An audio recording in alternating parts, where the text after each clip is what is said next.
I would like to add just a couple comments on sharpening loop knives.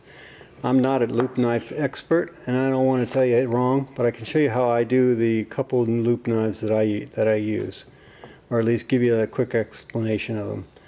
You know, you have to use a diamond on them, and you have to use a small diamond that can fit up inside there. And I'm going to do this one-handed so you can sort of see what I'm talking about. So the diamond has to go up in there.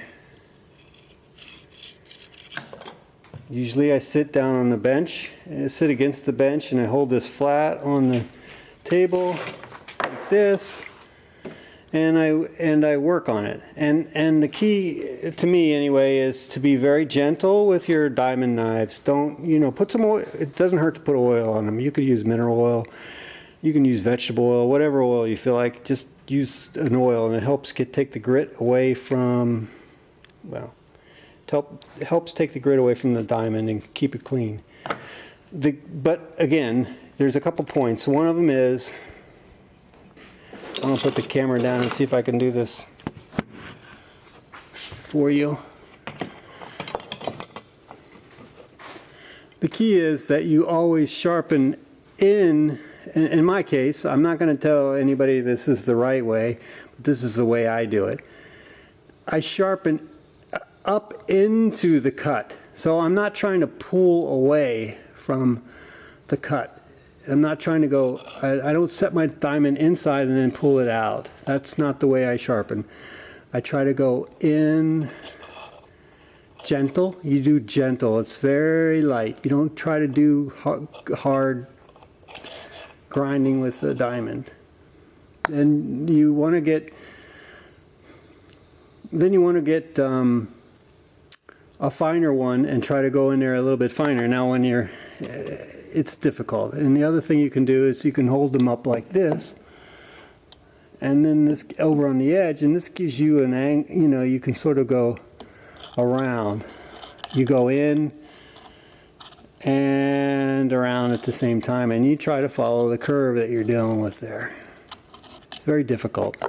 And the last thing you do is to take a porcelain rod or a ceramic rod, a fine grit hopefully, and this is the polishing part, and you can do this with a diamond as well.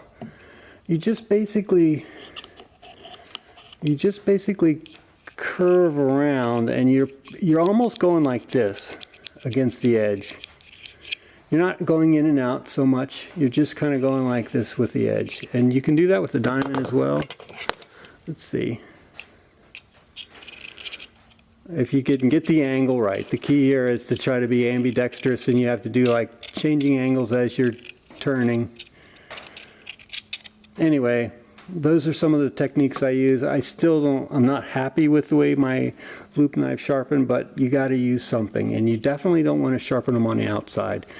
So again, the outside is where the burrs might be, and you can touch those with a file, but touch them gently. And if, in fact, maybe even just use a ceramic thing to go like this around the outside edge,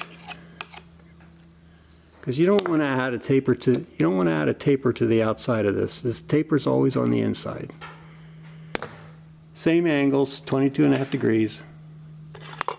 Okay, and this one's even harder because it's a real tiny little knife.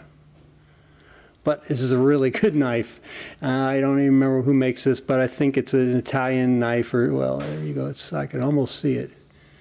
You can find these on the internet, and they're not real cheap either, but very nice. And you can cut from either side of this. So I can cut from the front or the back, or whichever is the front and whichever is the back. I don't know, but you can dig. It's really great for digging, following lines of rot down.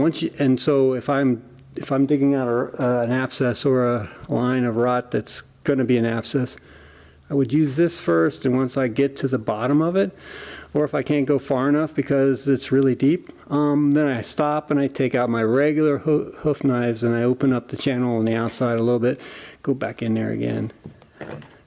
This one works really well too. It's just bigger. There you go.